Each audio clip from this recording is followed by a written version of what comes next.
మంత్రి నిమ్మల రామనాయుడు మాట్లాడుతున్నారు. లైవ్ ద్వారా చూద్దాం.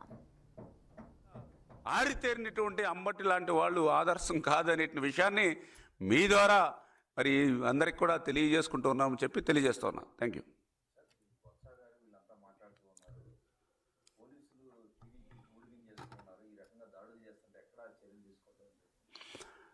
పచ్చగామెర్ల వాడికి లోకమంతా పచ్చగా ఉంటుంది. 5 సంవత్సరాల వాళ్ళ పాలన నుంచి ఇంకా బయటకు వచ్చినట్టు లేరు వాళ్ళు. ఇంకా అధికారంలో ఉన్నామనే విధంగా ఆ రోజు చూసిన పాలనే వాళ్ళ కళ్ళకు కనిపిస్తున్నట్టుగా ఉంది. ఎందుకంటే ఆ రోజు మనం చూసాం, ఐపీఎస్ అనేదాన్ని వైపీఎస్గా పదాన్ని మార్చేసినటువంటి వాళ్ళు మరి ఇదే మరి బొత్స సత్యనారాయణ గారు ఆ రోజు కూడా మంత్రివర్గంలో ఉన్నారు, క్యాబినెట్లో ఉన్నారు.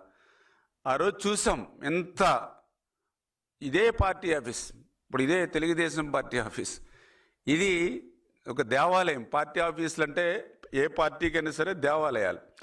ఆంధ్రప్రదేశ్ రాష్ట్రంలో కాదు, భారతదేశంలో ఎక్కడైనా సరే, ఆఖరికి మీరు వెస్ట్ బెంగాల్ తీసుకోండి, బీహార్ తీసుకోండి, ఏ రాష్ట్రంలో అయినా సరే అసలు పార్టీ ఆఫీసుల మీద దాడులు చేసినటువంటి పరిస్థితి ఎక్కడైనా చూసారా? ద ఫస్ట్ టైం మన ఆంధ్రప్రదేశ్ రాష్ట్రంలో వాళ్ళు దాడులు చేసినప్పుడు మరి బొత్స సత్యనారాయణ గారికి పోలీస్ వ్యవస్థ గుర్తుకు రాలేదా ఆ రోజు? ఇదే పార్టీ ఆఫీస్ మీద దాడి చేశారని చెప్పి దీని మీద ఫిర్యాదు చేయడానికి స్వయంగా నేను కూడా ఎమ్మెల్యేగా ఉన్నాం. ఈ కోతవేటి దూరంలోనే ఇక్కడ డీజీపీ ఆఫీస్ ఉంది. డీజీపీ ఆఫీస్ కోతవేటి దూరంలో ఉంటే దాడి జరిగింది. అదే డీజీపీకి మేము కంప్లైంట్ ఇస్తాకెళ్తే 3 గంటలు గేటు ముందు పెట్టి కంప్లైంట్ తీసుకుపోగా విధులకి ఆటంకం కలిగించామని చెప్పి లోపలికి ఎలవ చేయకుండానే మా మీద అక్రమ కేసులు పెట్టారు. మరి అప్పుడు పోలీసులు మరి పనితీరుని ఎట్లా అంటే ఈరోజు చాలా క్లియర్గా చంద్రబాబు నాయుడు గారు కూడా చెప్తూ ఉన్నారు. ఏదైతే నిన్న జరిగినటువంటి సంఘటన కానీ, రాత్రి జరిగినటువంటి సంఘటన కానీ, చంద్రబాబు నాయుడు గారు కూడా ఏదైతే పార్టీ నాయకులకు కానీ, కేడర్కి కానీ ఆయన కూడా గైడ్లైన్స్ ఇచ్చారు. ఎట్టి పరిస్థితులను లా అండ్ ఆర్డర్ని ఖచ్చితంగా కాపాడుకోవాలి, ప్రజాస్వామ్యంలో ఇటువంటి వాటికి తావు ఉండదు, ఎవరు తప్పు చేసినా, ఎవరు లైన్ తప్పినా కూడా కఠినంగా ఉంటామనేటువంటి లైన్ని కూడా ఈరోజు పార్టీ కూడా ఇచ్చినటువంటి పరిస్థితి. ఎందుకంటే చంద్రబాబు నాయుడు గారు ఎప్పుడు కూడా లా అండ్ ఆర్డర్కి పెద్దపేటేస్తారు. మీ అందరికీ తెలుసు, ఆంధ్రప్రదేశ్ రాష్ట్రం ఉమ్మడి రాష్ట్రంలో కూడా ఫ్యాక్షనిజం ఆ రోజు ఒక రాయలసీమలో కానీ, ఇక్కడ పల్నాడులో కానీ ఫ్యాక్షనిజం బుస్సలు కొడితే దాన్ని ఈరోజు రూపురేఖలు లేకుండా ఫ్యాక్షనిజాన్ని మరి ఎక్కడ కూడా కనపడకుండా చేసిందే మరి తెలుగుదేశం పార్టీ.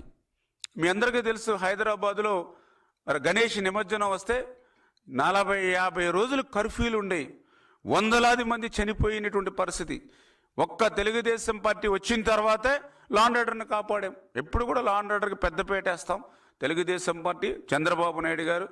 చేత ఎక్కడో ఒకరో ఇద్దరో హద్దు మీరి తప్పు చేస్తే కఠినంగా వాళ్ళ మీద శిక్ష పడేటువంటి విధంగానే మేము పనిచేస్తాం. తెలుగుదేశం పార్టీ లైన్ ఎప్పుడు కూడా క్లియర్గా కరెక్ట్గా ఉంటుంది తప్ప అటువంటి వాళ్ళని ఎంకరేజ్ చేసేటువంటి పరిస్థితి ఎప్పుడు కూడా తెలుగుదేశం పార్టీలో ఉండదు.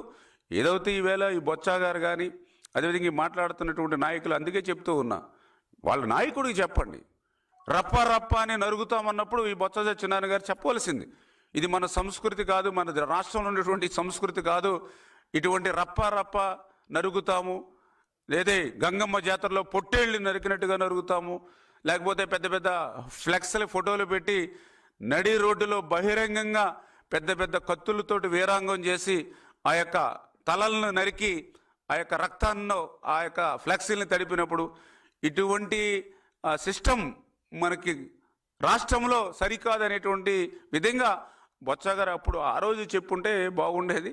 అంచేత నీతి అనేది ఒకరికే కాదు, ఇద్దరికి. మీ దగ్గర నీతులు చెప్పుకునేటువంటి పరిస్థితుల్లో మేము, మా నాయకుడికి రాజకీయ అనుభవం ఉంది. ఖచ్చితంగా ఎక్కరు తప్పు చేసినా, ఎక్కడ తప్పు జరిగినా, అది మన పార్టీ అయినా ఇంకొక పార్టీ అయినా లా అండ్ ఆర్డర్ అనేది ముఖ్యం. అందుకే నేను ఇందాక ఉదాహరణ కూడా చెప్పాం, ఒక సోషల్ యాక్టివిటీస్ట్ నిజంగా ఎంతో కేడర్, మా పార్టీ కేడర్ కూడా అతను అరెస్ట్ చేస్తే సోషల్ మీడియాలో మమ్మల్ని కూడా దుమ్మెత్తిపోశారు. అయినా కూడా వెనుకాళ్ళ ఒక మాజీ ముఖ్యమంత్రి సతీమణి గారిని ఉద్దేశించి అనుచిత వ్యాఖ్యలు చేశాడు, కరెక్ట్ కాదు, తప్పు అని చెప్పి అరెస్ట్ చేసి జైల్లో పెట్టారు.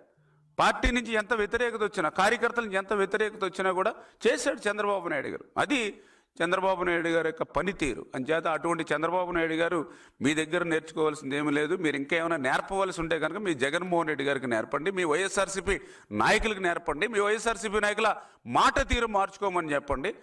అదే మేము బొత్స గారు కూడా తెలియజేస్తూ ఉన్నాం.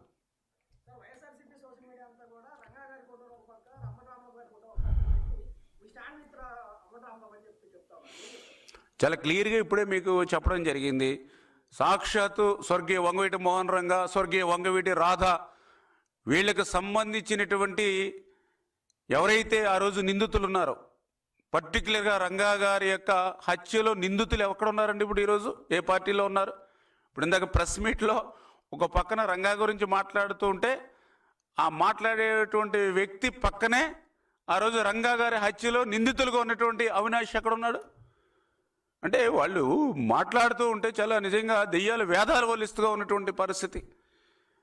మరి ఏదైతే మనం చూసాం, మరి మొన్ననే ఇప్పుడు వంగవీటి మోహన్ రంగా ఆయన ఒక రౌడీ హత్య చేస్తే తప్పేంటని చెప్పినటువంటి గౌతమ్ రెడ్డికి ఫైబర్ గిట్ చైర్మన్ పదవి ఇచ్చి సత్కరించింది జగన్మోహన్ రెడ్డి కాదా?